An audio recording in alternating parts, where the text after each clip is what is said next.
하나님 감사합니다. 우리의 삶의 자리에 먼저 찾아오셔서 먼저 말씀하여 주시는 하나님. 하나님 앞에 나아가지 않는 죄인을 먼저 사랑하셔서 이 땅에 오시고 십자가에 죽으심으로 사랑을 보이셨습니다. 그 사랑을 의지하여 하루하루를 살고 오늘도 믿음으로 섰습니다. 오로지 주님께 감사하고 영광 돌리는 주일 되게 하여 주시옵소서. 주님의 말씀 나의 삶에 이루어지는 그날을 소망하게 하여 주옵소서. 때로 말씀이 멀게만 느껴지고 나에게 이루어지는 순간이 더디게 보일지라도 전능하신 하나님을, 변함없으신 하나님을 날마다 신뢰하며 오늘도 믿음으로 한 걸음 나아가게 하여 주시옵소서. 오늘도 각자의 자리에서 예배하는 믿음의 사람들이 있습니다. 말씀을 듣습니다. 들음을 통하여 믿음이 형성되게 하시고 주님께서 주신 믿음 잘 자라서 열매 맺고 하나님께 영광되게 하여 주시옵소서. 예물을 드립니다. 드리는 손길마다 주님 붙잡아 주시는, 주님 채워주시는 충만함이 있게 하시고 간절한 기도의 제목들을 삶 가운데 이루어 주옵소서. 감사의 예물을 드립니다. 우리를 채우시고 공급하여 주시는 하나님을 신뢰합니다. 11조를 드립니다. 주님 사랑 전해지기를 구하며 선교의 예물을 바칩니다. 예물 쓰이는 곳마다 주님의 은혜 드러나게 하여 주시옵소서. 감사합니다. 축복합니다. 예수님 이름으로 기도하옵나이다. 아멘. 때로 기도를 하면서도 낙심하는 경우가 있습니다. 응답이 더딜 때입니다. 응답이 더디면 그만 기도하고 싶은 마음이 들기도 합니다. 그러나 기도는 우리가 익히 알고 있는 말처럼 영혼의 호흡입니다. 숨 쉬는 것을 멈출 수는 없습니다. 기도는 하나님과의 관계입니다. 하나님과의 관계를 끊을 수는 없습니다. 아브라함만큼 우리 믿음의 신앙의 모델이 되는 인물도 찾아보기 힘듭니다. 하나님의 부르심과 떠남이 있었습니다. 순종하는 사람입니다. 세상에서 나그네 된 하나님의 백성으로서의 삶도 살아냈습니다. 아들 이삭을 바치는 믿음을 보였습니다. 조카 롯과는 다른 선택의 기준을 가졌고 끝까지 지켜냈습니다. 그야말로 아브라함은 우리에게 있어서 신앙의 기본, 신앙의 모범과 같은 인물입니다. 그러나 아브라함이 언제나 잘하고 언제나 칭찬받아서 신앙의 모델은 아닙니다. 아브라함도 때로 하나님 앞에서 물러가고 지치고 낙심하기도 했었습니다. 창세기 16장 15절과 16절은 아브라함이 이스마엘을 낳는 사건을 기록합니다. 갈대아 우르에서부터 먼 길을 함께 떠나고 이전과는 전혀 낯선 곳에서 다른 생활 방식을 기꺼이 받아들이고 온갖 어려움과 서러움을 함께했던 아내 사라가 아니라 다른 여인, 애굽 출신의 여종 하갈에게서 아들 이스마엘을 낳는 사건을 기록합니다.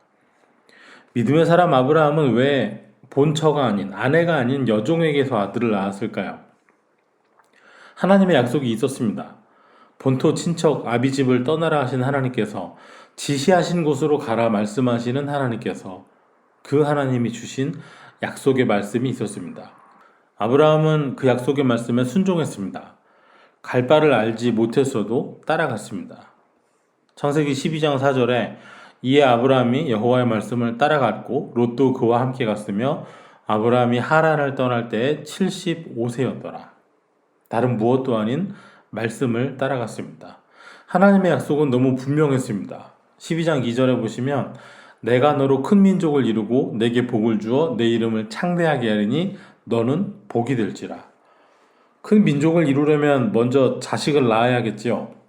그래야 자손이 번성해서 민족도 되지요. 떠나라 말씀하시면서 약속하셨습니다. 아들 주시겠다고요. 복을 주시겠다고요. 사람이 한 약속은 어겨질 수 있습니다. 그러나 하나님의 약속이잖아요. 지금 우리는 아브라함과 사라가 100세에 이삭 낳은 것을 이미 읽어서 알고 있습니다. 하지만 그 삶을 실제로 살아가고 있는, 삶을 살아내고 있는 아브라함 입장에서는 어땠을까요? 75세의 약속을 받았는데요. 100세에 낳았거든요. 25년입니다. 여러분 기도하는데 응답받기까지 걸린 시간이 25년이에요. 여러분 같으면 어쩌시겠어요? 남의 일이면 그래도 믿어야지, 그래도 기도해야지. 말은 쉽지요. 이럴 때 하는 말이 있죠. 남의 일이라고 함부로 말하면 안 됩니다. 이게 내 일이 되면 많이 다릅니다. 아브라함이 이스마엘이라는 아들을 낳은 여인은 하갈입니다. 하갈은 애굽에서 얻은 여종이었습니다. 기억하실 겁니다. 아브라함이 그때는 아직 이름이 아브람이었죠. 약속하신 땅 가나안에 왔는데 기근이 심하니까 먹고 살기 위해서 약속의 땅 가나안을 벗어나서 애굽까지 내려갔습니다. 거기서 무슨 일을 당하죠? 아내를 누이라고 했다가 나 이 여자 오빠라고 말했다가 여동생 시집 보내버렸어요. 파라오에게. 그래봐야 후궁에 또 후궁이겠지만 파라오가 혼인 예물이라고 오빠에게 여동생 시집 보내줘서 고맙다고 금은보화 잔뜩 주고 종들도 많이 줬는데 그 중에 여종 하나가 하갈이었습니다. 16장 16절에 하갈이 아브라함에게 이스마엘을 낳았을 때 아브라함이 86세였더라. 한번 계산을 해볼까요? 하나님께서 언약을 주셨을 때 하란을 떠날 때가 75세입니다. 이스마엘을 낳은 때는 86세입니다. 11년 차입니다. 그러니까 하갈이 이스마엘을 임신할 때는 딱 10년이 되던 해인 것이죠. 아브라함이 75세에 받은 하나님의 언약이 이루어질 것을 기다린 세월이 10년입니다. 사실 하갈을 아브라함에게 떠밀어서 이 여종에게서라도 자식을 낳으라고 한 것은 아내 사라였습니다. 자식 낳지 못해서 남편에게 다른 여인을 보내주면서 이 여인에게 자식을 낳으시오 하는 그 사라의 마음이 얼마나 아팠을까요?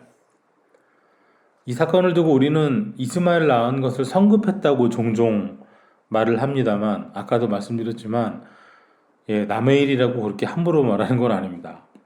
우리가 아브라함 입장이라면 어땠을까요? 약속의 말씀이 있는데 민족을 이루게 하겠다고 하셨는데 10년이 되도록 이루어지지 않습니다. 10년이 되도록 아이가 생기지 않습니다. 부부는 한 해 한 해 나이가 들어갑니다. 응답이 더디다고 생각될 때 우리 마음이, 우리 믿음이 약해지기 시작합니다. 결국 하갈에게서 이스마엘이 태어났습니다. 그때가 86세.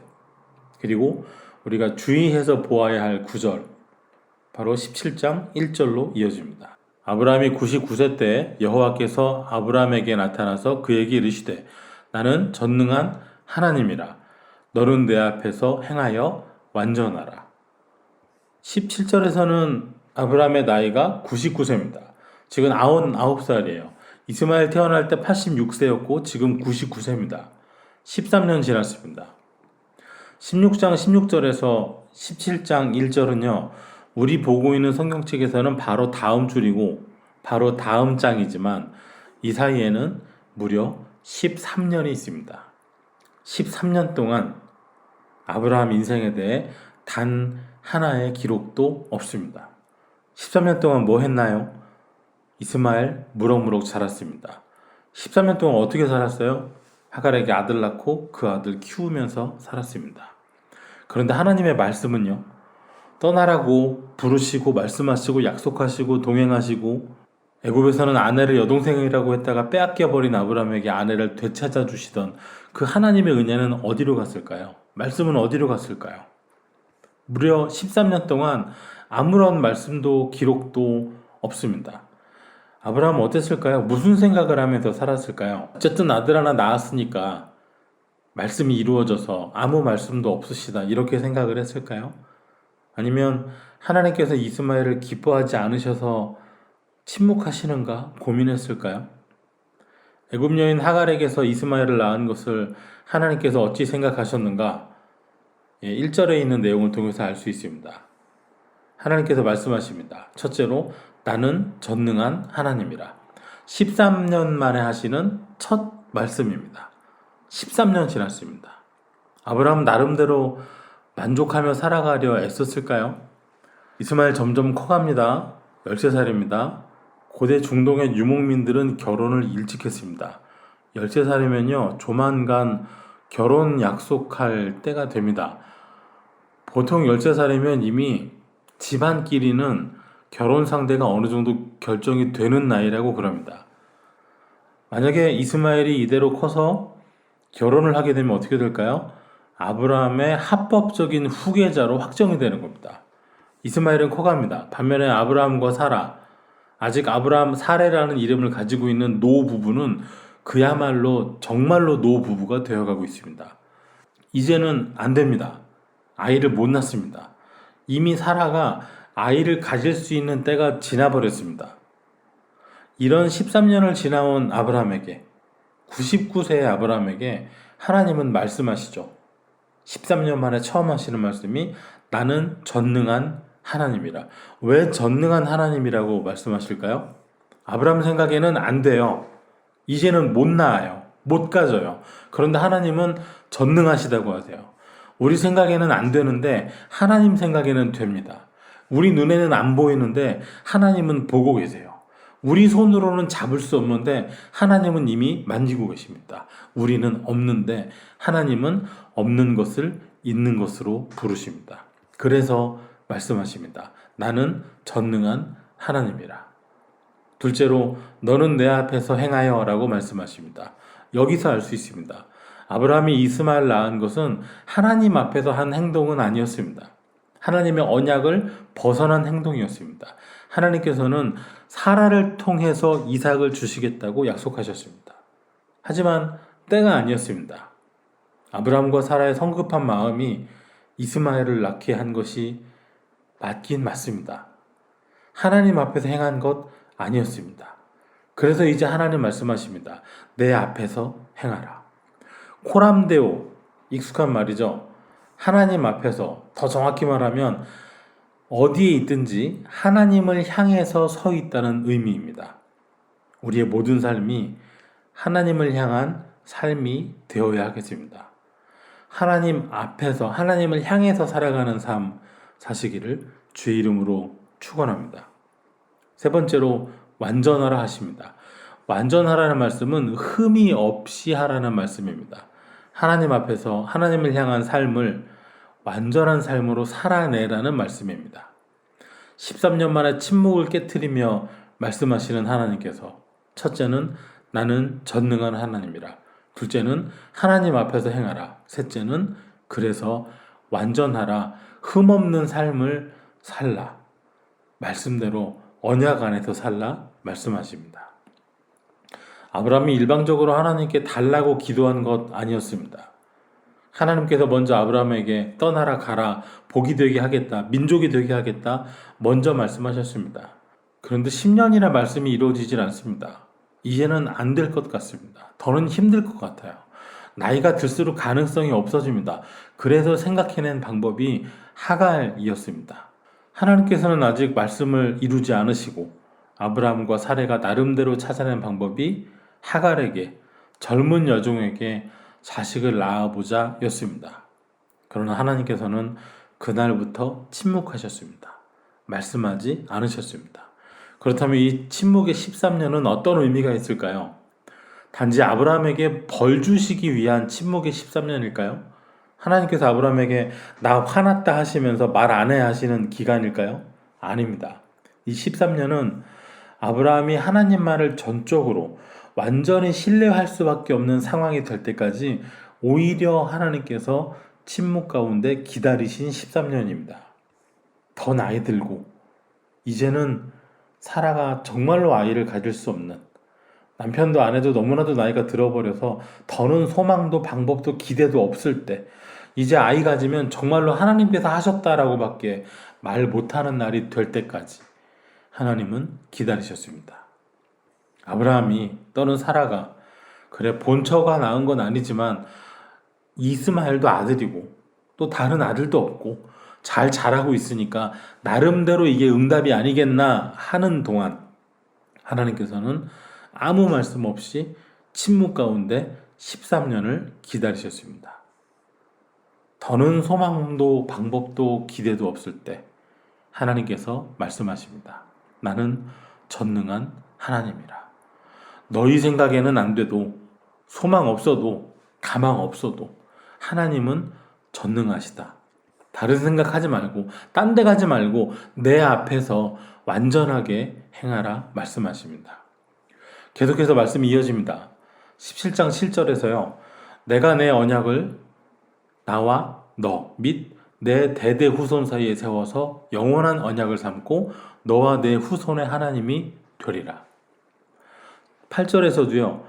내가 너와 내 후손에게 이렇게 시작합니다. 9절에서도요. 그런즉 너는 내 언약을 지키고 내 후손도 대대로 지키라. 누구와 언약을 세우신다고요? 너 및 내 대대 후손이요. 누구의 하나님이 되신다고요? 너와 내 후손이요. 나야 후손이 있죠. 하나님께서는 계속 너와 내 후손을 말씀하시는데 아브라함은 속으로 웃습니다. 17장 17절에서 아브라함이 엎드려 웃으며 마음속으로 이르되 100세 된 사람이 어찌 자식을 낳을까? 사라는 90세니 어찌 출산하리요 하고. 하나님께서 하시는 말씀을, 그것도 13년 만에 하시는 말씀을 들으면서 속으로 웃고 있습니다. 왜 웃었을까요? 이 웃음의 의미가 무엇이겠습니까? 이제는 안 된다는 거죠. 그러나 말씀하십니다. 나는 전능한 하나님이라. 이스마엘이나 잘 살기 원한다는 아브라함에게 하나님께서 19절에서 이렇게 말씀하십니다. 하나님이 이르시되 아니라 내 아내 사라가 내게 아들을 낳으리니 너는 그 이름을 이삭이라 하라.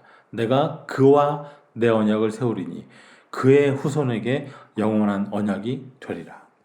아니라 다른 누구도 아닌 내 아내 사라가, 네가 90살 됐다고 말하는 그 사라가 99세인 아브라함 너 사이에서 아들을 낳을 것이라고 분명하게 말씀하십니다.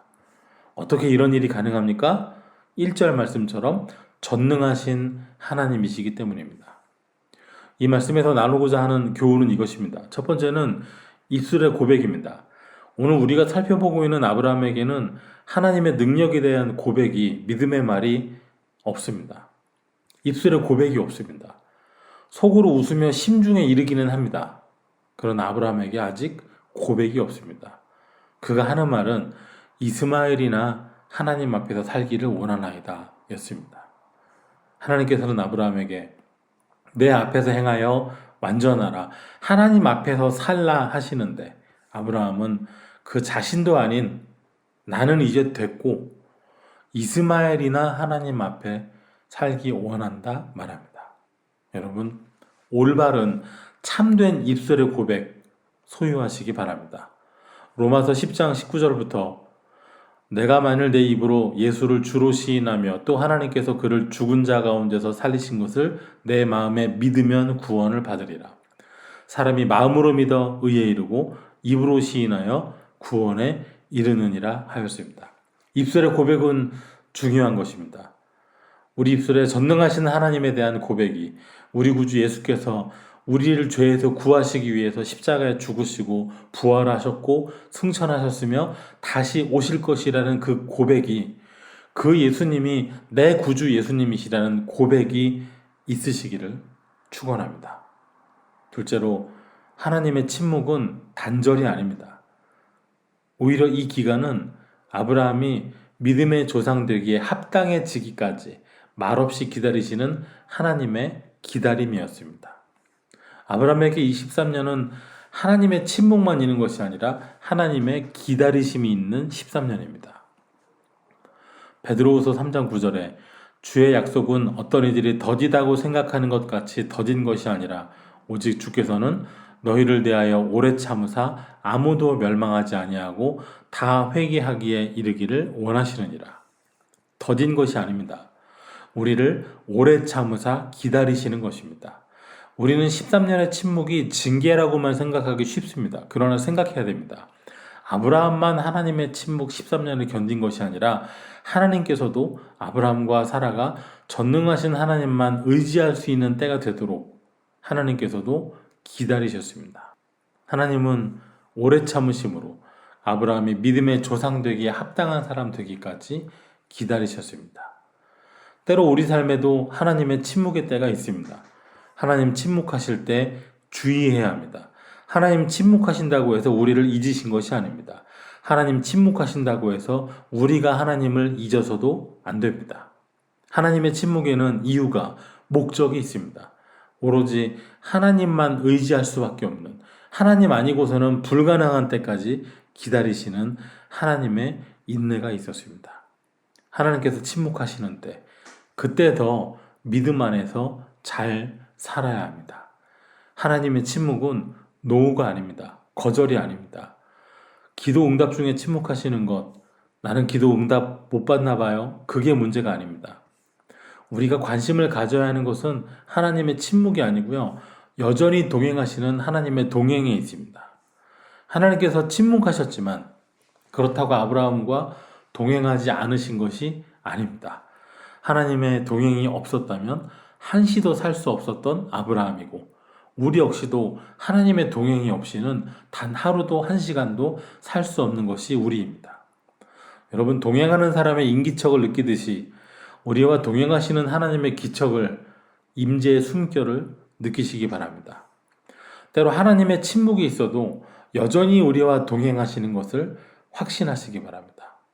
그리고 하나님의 오래 참으심과 기다리심이 있음도 기억하시기 바랍니다.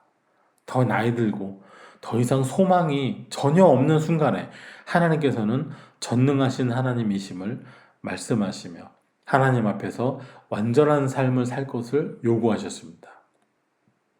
오늘 하나님의 침묵과 기다림 앞에서 전능하신 하나님을 신뢰하며 하나님 앞에 서 있는 삶 사시기를 주의 이름으로 축원합니다. 기도하겠습니다. 하나님 감사합니다. 우리 신앙 여정에 때로 하나님의 침묵을 경험할지라도 그때 오히려 하나님께서는 나의 성숙과 나의 믿음, 나의 고백을 기다리고 계심을 알게 하여 주시옵소서. 나를 기다리시는 하나님, 나의 삶이 전능하신 하나님 앞에 예수 그리스도로 말미암아 완전케 되게 하여 주시옵소서. 침묵 가운데 동행하시는 은혜를 경험하게 하여 주옵소서. 예수님 이름으로 기도하옵나이다. 아멘.